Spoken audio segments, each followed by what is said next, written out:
네, 파이널 타기 시간입니다. 오늘 또 어떤 컨셉들로 종목 전략을 세워볼지 한번 들어보도록 할 텐데요. 스타인베스트먼트의 윤동식 대표와 함께하도록 하겠습니다. 안녕하십니까? 예, 안녕하세요. 윤동식입니다. 예, 오늘의 종목 선정 컨셉이 뭘지 또 궁금해집니다. 많이 고민하셨을 것 같은데요. 그 컨셉과 함께 관련된 종목들 함께 소개해 주시죠.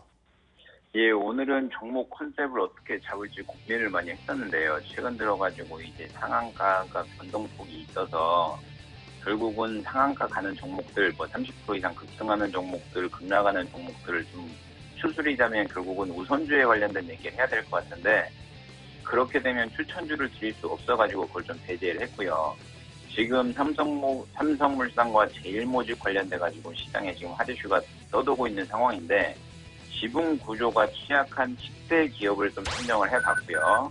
일단 10가지 종목을 좀 꼽아보자면 삼성화재, SK하이닉스, S1, 이마트, 호텔신라, SK텔레콤, 신세계, 동부화재, GS홈쇼핑, 대림산업 이렇게 10종목이 지분 구조가 좀 취약하지 않나라고 해서 좀 꼽아볼 수 있을 것 같습니다.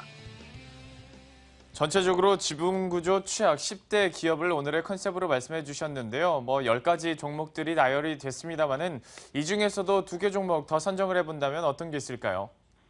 예, 첫 번째로 꼽아볼 종목으로 이마트를 꼽아볼 수 있을 것 같은데요. 이마트 같은 경우는 외국인이 보유한 지분이 52.39%고요. 그렇다 보니 대주주가 갖고 있는 지분보다 현저하게 높은 상황이고, 이명희 씨 대주주가 갖고 있는 지분이 27%니까 어떻게 보면 외인이 한 25% 정도 더 많이 갖고 있다 보셔야 될 것 같고요. 이 기업 같은 경우는 이제 펀더멘탈적인 측면에서 좀 놓고 보면 6점 정도를 줄 수 있을 것 같은데, 이제 가파르지 않더라도 이마트 같은 경우는 매년 성장세를 보였던 유통업종 중에 탑픽이라고 보셨으면 될 것 같은데, 작년에 세월호 이슈였죠. 세월호 이슈, 그리고 올해는 메르스 이슈로 인해서 결국은 소비 심리가 좀 많이 축소되지 않았나라고 생각을 하고 있고요. 그렇기 때문에 매출과 영업이익이 곤두박질 치는 현상이 나타나지 않았나 생각을 하고 있고, 하지만 좀 긍정적으로 볼 부분은 작년에 이마트 실적은 최악이었다라고 생각을 하시면 될 것 같고, 올해 소비심리 회복세에 힘입어 1분기에는 호실적을 발표를 했습니다. 그럼에도 불구하고 메르스 관련된 이슈로 소비심리가 다시 무너지지 않을까라는 걱정이 있는데, 주봉상으로 놓고 보더라도 결국은 2014년도에는 차트 자체가 고점 27만 원 대비해서 저점 19만 6천 원까지 빠진 걸 보고, 최근 들어서 소비심리가 좀 회복되면서 차트가 우상향으로 올랐다가 다시 한번 좀 흘러내는 패턴을 보이고 있는데, 그렇기 때문에 기업 자체의 펀드멘탈적인 부분에 대해서는 6점을 줄 수 있을 것 같고요. 이슈 같은 부분에서는 5점밖에 좀 못 줄 것 같은데, 당사 같은 경우는 1분기 실적 호조 배경을 좀 눈여겨보셔야 될 것 같고요. 신사업에 대한 성장성, 그리고 면세점, 삼성생명 지분 매각, 그리고 규제 동향, 중국 사업 등 여러 가지 이슈가 묶어져 있기 때문에 좀 이슈적인 부분에 대해서는 그나마 좀 5점을 드릴 수 있을 것 같은데, 아까 말씀드렸듯이 메르스와 관련돼서 소비 심리가 다시 한번 축소되는 상황이 나타나고 있으니까 일봉상으로 놓고 보더라도 계속 윗골이 위에 쌍봉을 만들어가면서 맞고 떨어지는 산을 만들어가는 패턴을 보이고 있기 때문에 이 부분에 대해서는 조금 호재보다 악재가 많이 노출되지 않나라고 생각을 하고 있고요. 성장성에 대해서도 5점을 드릴 수 있을 것 같습니다. 영업이익률을 14년도 기준으로 놓고 보면 마이너스 8.8% 적자, 마이너스 성장 기조를 유지를 했는데, 15년도에는 마이너스 4%대도 그나마 좀 축소하는 영향이 나타날 것 같고요.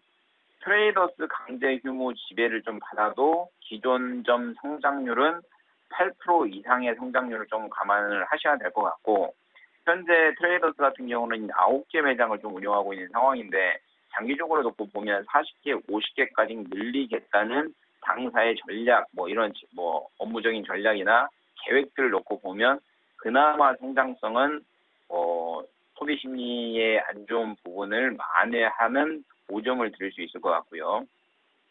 실적은 좀 6점 정도 드릴 수 있을 것 같은데, 실적 같은 경우는 왜 그러냐면 결국은 최근 만 3년 동안 오프라인 이마트의 기존점이죠. 기존점 성장률이 항상 3년 동안 마이너스였다가 이번 분기에 플러스로 전환이 됐습니다.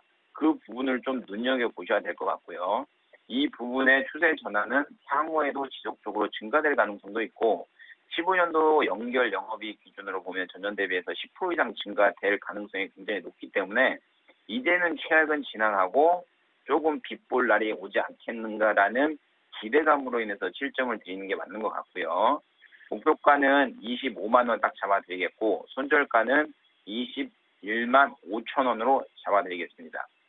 첫 번째 종목으로 이마트 같은 경우에 이슈가 5점이긴 합니다만은 그래도 실적 부분에서는 7점까지 올라갔다는 점 눈여겨보시면 좋을 것 같고요. 그리고 목표 주가 25만 원, 손절가는 21만 5천 원, 그리고 매수가는 전체적으로 우리의 프로그램 특성상 그리고 코너 특성상 역시 마지막 종가나 종가 부근으로 하기 때문에 이 부분은 계속해서 여러분들이 참고하시면 좋을 것 같습니다. 자, 이어서 두 번째 종목도 좀 궁금해집니다. 어떤 종목을 선정하셨나요? 예, 두 번째 종목으로는 아직까지 진상승이 나오지 않은 건설업종의 탑픽인 대림산업을 좀 꼽아드리겠습니다. 이 기업 같은 경우는 펀더멘탈적인 측면에 대해서는 5점을 드릴 것 같은데 건설업종의 재무제표는 솔직히 말씀드려가지고 엉망이라고 생각하시면 될 것 같고요. 이 종목 또한 유통업종과 마찬가지로 이제는 바닥을 보이고 우상향하는 패턴이 나오지 않겠는가라는 기대감을 가지고 가셔야 하기 때문에 펀더멘탈적인 측면에 대해서 높은 점수를 현실적으로 줄 수는 없습니다. 건설업종의 재무제표를 논한다는 것 자체가 지금 시점에서는 큰 의미가 없는 것 같고요. 작년에 마이너스 2,700억의 영업 적자를 기록했으며 이제는 바닥이라는 논리로 좀 접근해 보셔야 될 것 같고 2분기 호실적을 바탕으로 재무제표의 건정성을 2분기 정도에는 다시 한번 체크를 해보면 펀더멘탈적인 측면에서 점수가 좀 더 올라가지 않겠는가라고 생각을 하고 있고요. 두 번째로 보셔야 될 게 이슈적인 측면인데 이 점은 6점을 드릴 수 있을 것 같은데 현 정부에서 지금 미는 정책 중에 하나가 부동산 정책입니다. 이게 무슨 얘기냐면 부동산 가격을 하방으로는 안 열어놓겠다라는 의지를 지속적으로 표명한과 동시에 건설업종에 대한 눈여겨를 보셔야 될 것 같고요. 그렇기 때문에 정책 수혜주라고 좀 보셔야 될 것 같고 지금 사상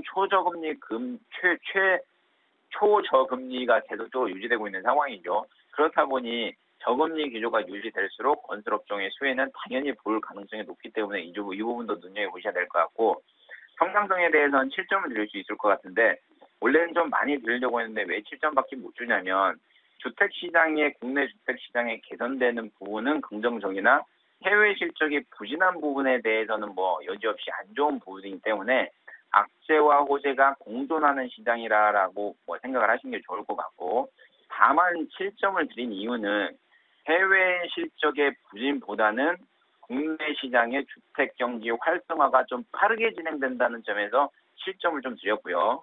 수급적인 측면에서도 이 종목 같은 경우도 외인의 지분이 32%인데 대주주 지분이 24%밖에 없는 상황이고 그리고 외인의 지분이 꾸준히 증가되고 있는 측면에 대해서는 좀 좋게 봐서 6점을 드렸고 실적적인 측면에 대해서는 아까 말씀드렸듯이 3월 이후에는 본격적으로 신규 분양이나 과거에 했던 분양 그리고 수지의 이편한 세상 그리고 총 5개의 현장에서 청약순위 이런 걸 보면 실적도 좋지 않나라고 평가를 하고 있기 때문에 이 종목도 좀 눈여겨보시는 게 좋을 것 같고 목표가 83,000원, 손절가 7만 원을 딱 잡아드리겠습니다.